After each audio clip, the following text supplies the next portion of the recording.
Normally we talk about jobs for the boys, but of course in this case it's jobs for the man-child is mate.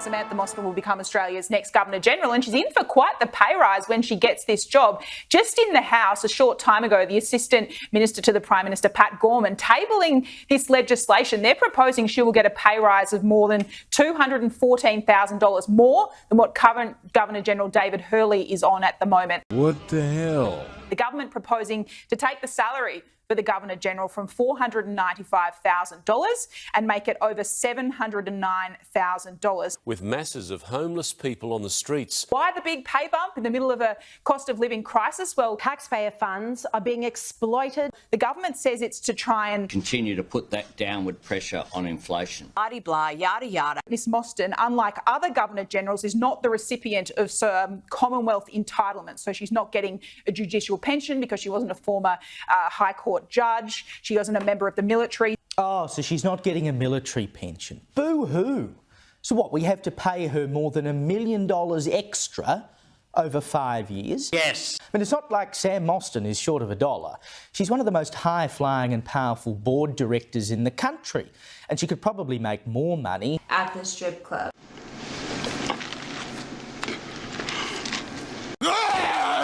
Wasn't that lovely? What kind of person do you think I am?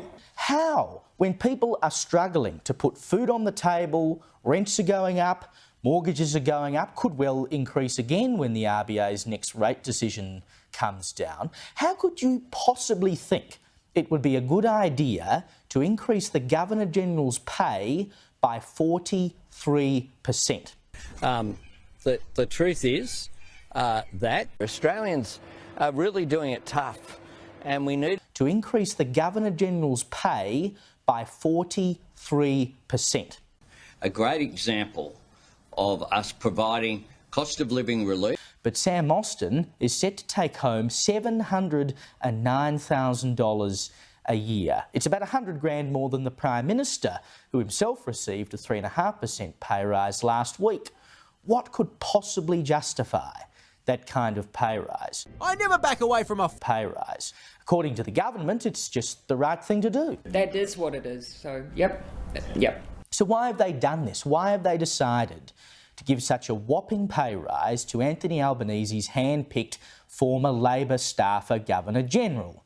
But it seems like such a political own goal in the middle of a cost of living crisis. And the only reason I can think of is that they haven't been arrested yet. The principle of it, the look of it, it's all bad. That's my style. I hope you've noticed that. So just remember, next time that you're worrying about how to pay the school fees or the power bill that Anthony Albanese has sent to you, where was that $275, by the way? I kept that lucky $275. in my pocket, Mr. Speaker.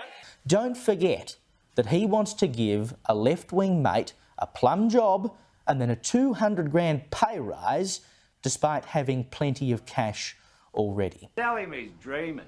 Normally we talk about jobs for the boys, but of course in this case it's jobs for the Lesbians. Sometimes I wish I was a lesbian. What you just said is one of the most insanely idiotic things I have ever heard. Everyone in this room is now dumber for having listened to it. May God have mercy on your soul. We are talking about a $1 a week increase for people who earn $20.33 an hour. But Sam Mosman is set to take home $709,000 a year. Show me the money! Show me the money! No matter how useless the Prime Minister can be, no matter how unhelpful many of his ministers are, and no matter how terrible the Treasurer is, they are getting yet another pay rise. The third since they came to office. It's the second biggest in a decade. That's because the last one they got was the biggest in the decade. And just after they came to power, they also got a pay rise. That's 3 in a row.